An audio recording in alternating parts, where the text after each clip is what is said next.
Greetings, pilots, and welcome to Fly's Flight Academy. My name is Kavakas, otherwise known as Flyteco's Tour. Today we're going to be continuing on with our bomber breakdowns, moving on to the Warcarrier, the Rampart's drone cousin.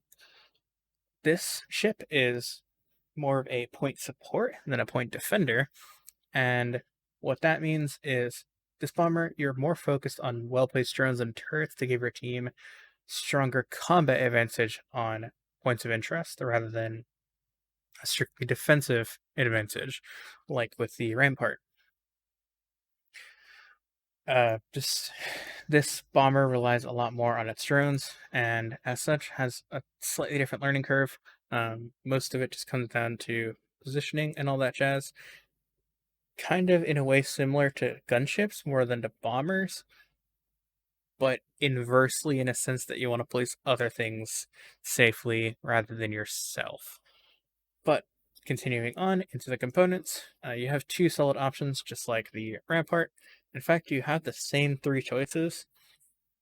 So in essence, you have two good choices and one that really shouldn't exist. For heavy lasers, so heavy lasers on the bombers are just nice. They have extra damage and safety.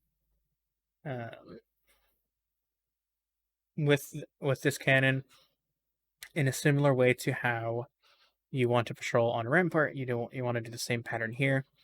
Just a small 180-degree patrol pattern between point B and your enemy spawn, essentially slowing down in that 180-degree radius so you can take pot shots to kind of dissuade engaging enemies from attempting to select point, and then giving you the potential to loop back around and actually begin the fight. Actually, another decent way to gain value from these heavy lasers on this ship in particular is to place yourself in one of those little point cubbies on the top of the point, not under the bottom, and place your mines and your drone. I'm gonna put an asterisk here because I didn't actually. When I wrote this more so with an insinuation. So I'm gonna kind of change how I phrase this. You essentially for sure want to place your mines, and essentially when you get to it, your repair drone on yourself to make yourself a turret, essentially. And when we get into systems, I'll kind of explain the differences of how this particular playstyle works out, because this is different between each drone. Not in the way that you're positioned. You're always going to be in a cubby. You're always going to place your mines and your repair probe on yourself, but the place where your drone is changes. But we'll get into that when we get into the drones. For now, for your tier 4 and tier 5 on heavy laser cannon, tier 4 is going to be ignore armor. Tier 5 is shield piercing. Moving to light laser, this remains the slightly less, but more so than on the Rampart.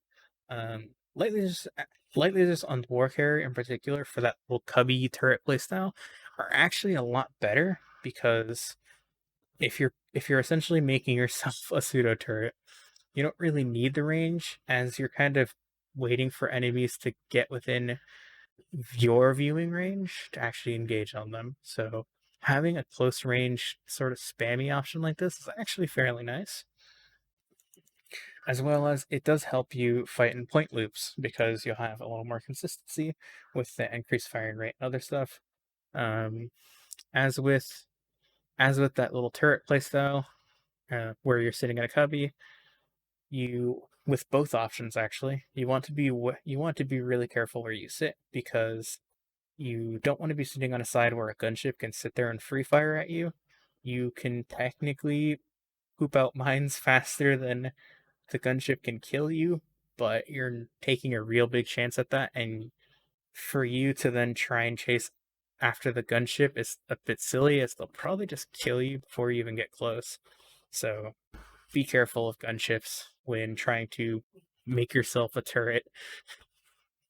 With light lasers, you're going to want to take improved firing arc and tracking and increase all damage. once again for consistency and a bit more damage to help you seal the deal on any kills. Moving on to the secondary options. You only actually have one mine here and two missile, or a missile and a torpedo if you want to be really specific. The mine and the proton torpedo are your two better options. Concussion missiles don't really fit here. In fact, they don't really fit on any of the bombers that well. Any being the Warcarrier and Sledgehammer in particular.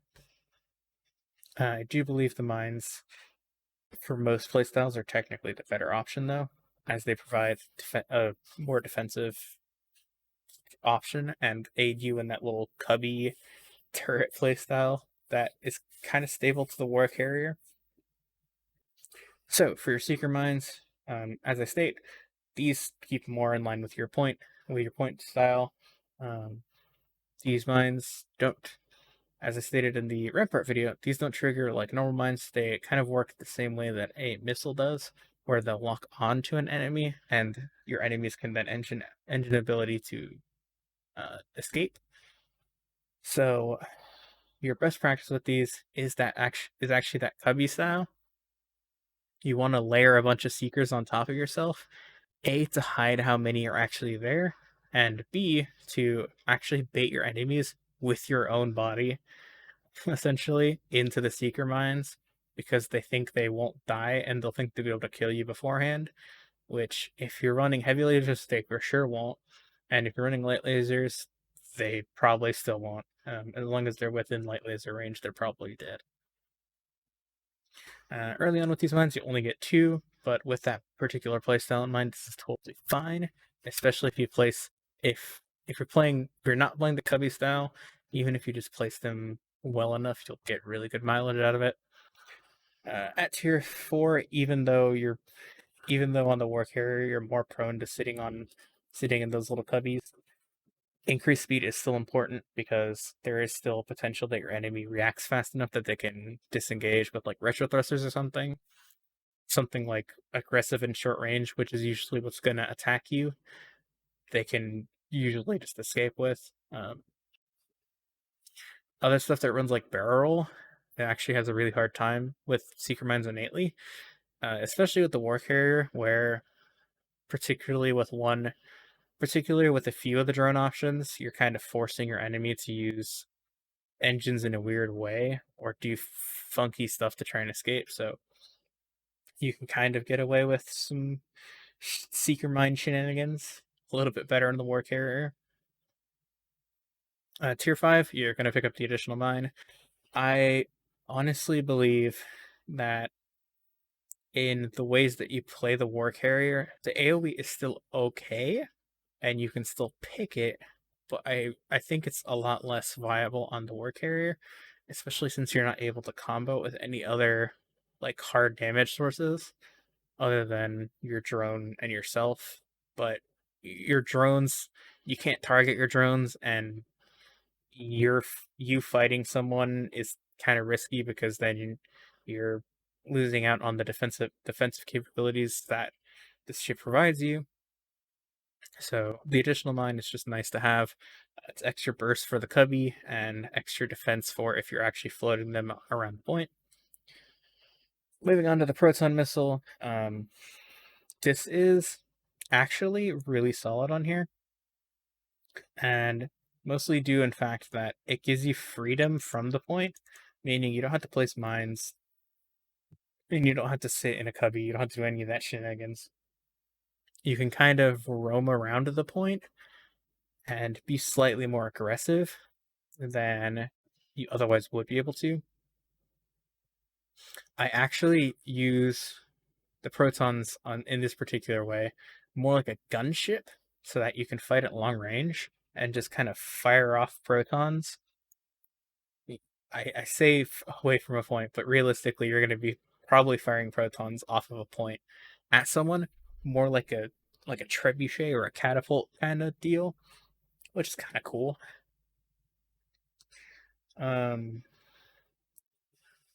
with that in mind, you really do kind of want to be using these at long range, even with the tankiness of a bomber, just because you are extremely slow. Unlike gunships, you have 0 missile breaks, so escaping is practically impossible for you if you get out into open space, and don't have any terrain or anything for you to loop around or anything like that. At tier 4 and 5, tier 4 you're going to be picking improved firing arc or increased firing arc. At tier 5, increased range. This is just to add on to the uh, safety that you're able to provide yourself with without obviously risking your life. And it allows you to it allows you to chase off the point a little bit, because that extra range is giving you a safety net of time to continue to lock, because 2.4 seconds is a decently long time, and overall not too bad. A thing to note, with the ammo capacity being fairly low on protons, which I first no, okay, I don't have a crew ability that gives these, just have more ammo. Huh, that's kind of cool. And I guess bombers give you more missile ammo. That's neat. With these though, you're going to be you actually can take someone that gives I'd honestly recommend someone that gives ammo capacity and firing arc. I don't know that there's someone that does that. Here you go.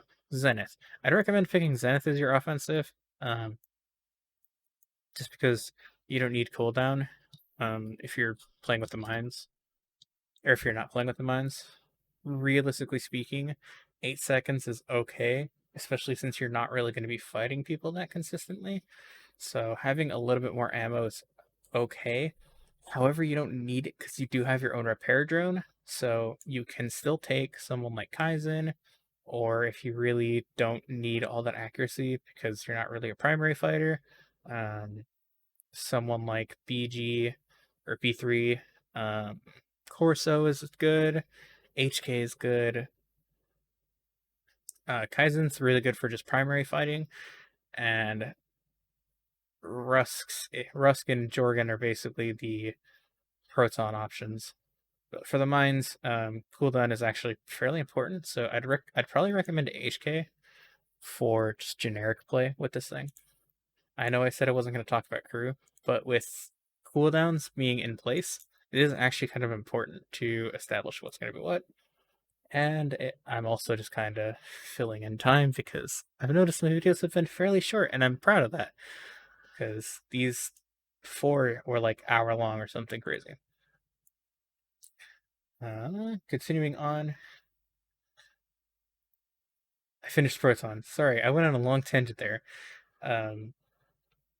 Continuing on, actually, to our drones, which is essentially the staple of things. Sorry, I'm setting up all my stuff because I know I won't in the future.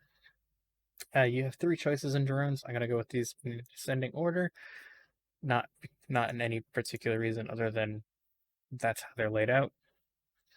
Railgun sentry drone.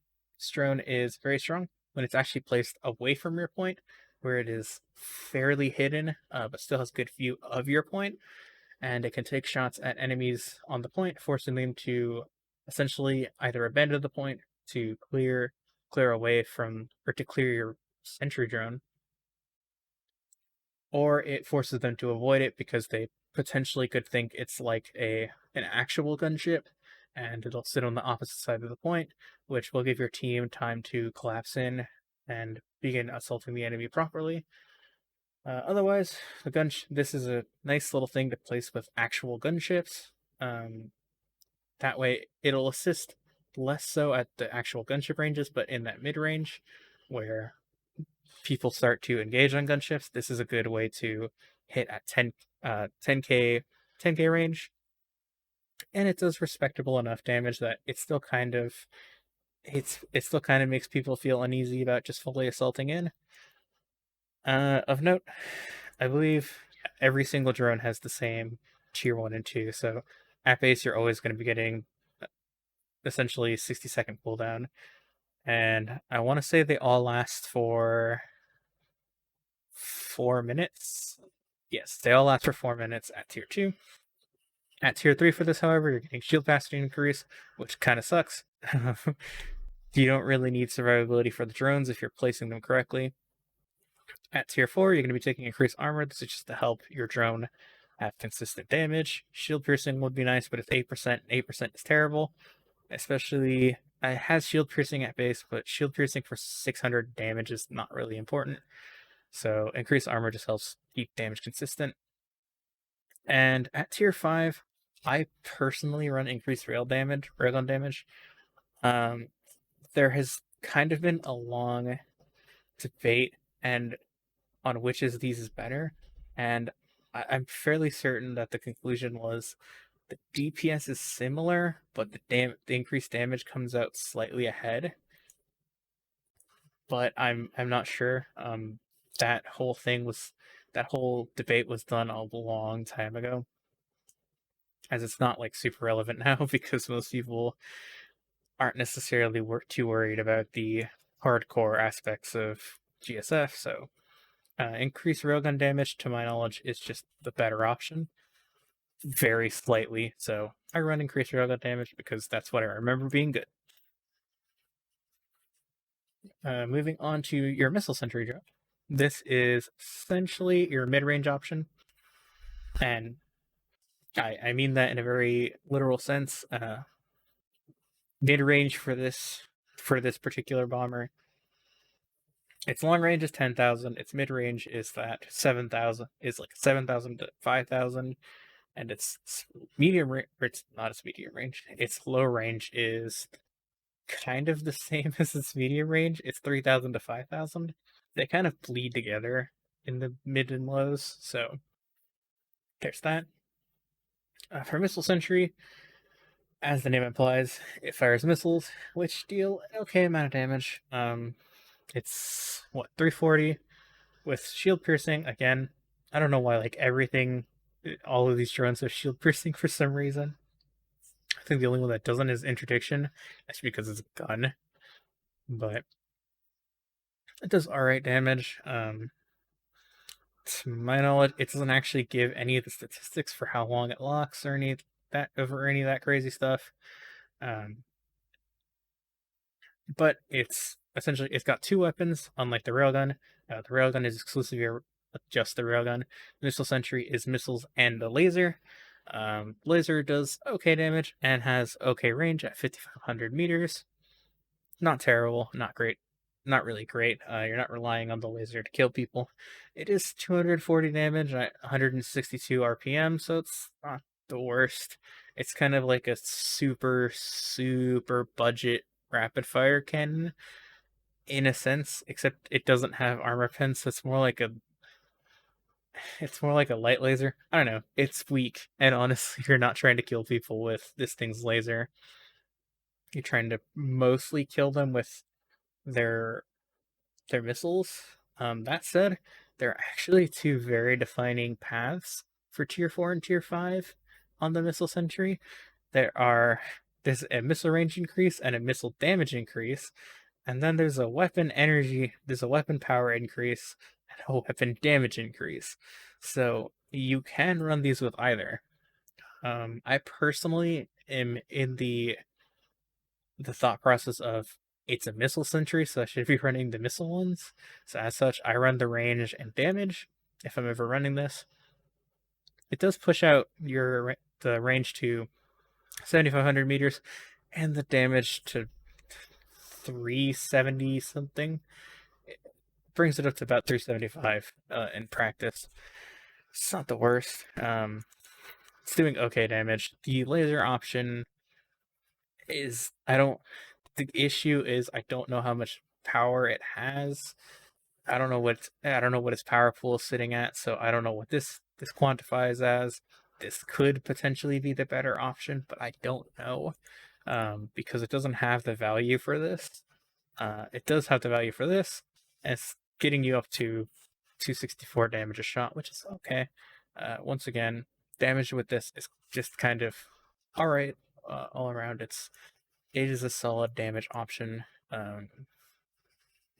Not not like a crazy thing or not like a crazy damage option or anything like that. That's kind of the gist with all the drones. They're intended to be essentially miniature versions of other things that exist on the main ships. So overall, they do their job well. The thing that Missile Sentry is actually really, really good at, though, is it's really good at forcing people to burn engines because it still gives the missile locking sound effect on enemies. So they'll think an actual missile is about to be fired at them, and as such, they'll panic and use their engine ability. When in reality, it was just a sentry drone about to plink them with like 0 damage. So for that, it's pretty good. And you're winning the resource war in that case. Moving on to my single favorite drone in the entire game, the Interdiction Sentry drone. This is your short range control option, and this drone is explicitly used to slow and slightly debilitate your enemies within its radius. Early on, you only get one drone, so the Cubby playstyle is where this thing shines. You you place this thing with the repair probe and all of your mines in a cubby, and as people engage on you, they get slowed by the interdiction sentry, and then you potentially will interdiction drive them, and they'll just not be able to run away, and the drone, yourself, and the mines can kill the person, and it's pretty funny. I love this play style. If I'm ever playing Bomber, it's this or Sledgehammer, but we'll get into why that later. But this is like the funniest way to kill someone because it's very unsuspecting and just I love it. It's great. For tier 4 and tier 5, you're going to be picking the increase. You're essentially going to be picking the right side. Increase addiction. Increase interdiction effect. I didn't even go damage or values or anything. This does same per shot as the Missile Sentry. It's 240. Its RPM is slightly lower at 135, but again, this isn't really a damage thing. It sort of is in the way that it does damage, but it's not really. Its main purpose is it slows turning rate and speed by 40%.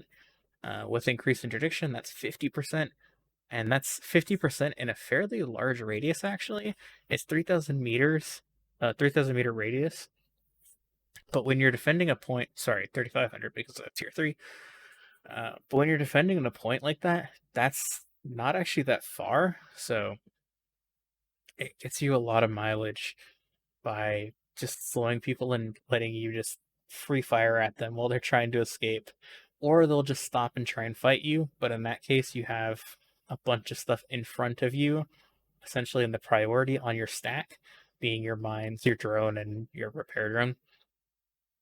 So it'll take a lot longer for people to kill you because you'll just have a lot of defense in this way, especially when you get to tier 5 where you're picking up an additional drone, so now you can place 2 interdictions on yourself and just really make people question everything about existence, because something about placing 2 interdiction sentry drones on top of each other is just silly, and I love it. So moving on into your shields, there is really only one good team option in here, and it's really repair drone. Shield projector is kind of honorable mention here, as it's not terrible, but shield health in GSF is not as good as actual health. So as such, repair drone is just better. If you ever do pick shield projector, I'd recommend tier 3 increased duration, but again, I don't recommend shield projector. It's explicitly worse than repair drone. And what repair drone does is it'll heal people for 120 or 120 hull every 3 seconds. So essentially 40 every second in a 3,000 meter radius, which lines up actually with the interdiction sentry drone. So any defense within that 3,000 meter radius is actually super beneficial to your allies. And at tier 3, you're going to be picking up refill ammunition. What this does is it's not necessarily helping you too much, but it's helping your allies by being able to stop by your point refilling on ammo, and heading on out. It keeps your good players from having to essentially commit into bad fights by not having the resources needed for them to finish fights effectively. And overall is just a great way to keep your teammates nice and high on health and ammo. Moving on to magazines, you have one option and only one option, and that's interdiction drive. This does the same thing that your drone does, but better. Instead of 50%, it's 60%. That's it. It also speeds you up, but you're going to be sitting in a cubby, so sorry, it's 30%, not 60%. You speed up by 60%. My apologies. So it's still a 30% slow. It's not the worst, honestly. Its main thing is if you need to run around, a point 60% speed is fairly solid, and it'll help you stay alive a little bit longer and keep enemies away from you. So that's the main thing. But that is pretty much it for the Warcarrier. I personally love this playstyle a little bit more than the Rampart, as it's slightly more interactive and honestly funnier, because trapping people into a cubby and then watching them get blasted by interdiction sentries is the greatest experience ever. Trust me, if you try it, you'll love it. I have like a 100% guarantee on that. Watching someone die to drones is probably the funniest thing in the world, because it's very unsuspecting. You'd think with their damage numbers, they couldn't kill anyone. But man, do they prove you wrong. So that's all for the Warcarrier. Next video, we'll be going over the Sledgehammer, my personal favorite ship in the entire game. Yeah. This is a joke, but not really. we'll get into that next video. But for now, I hope you all have a wonderful day, and I'll see you all in the stars.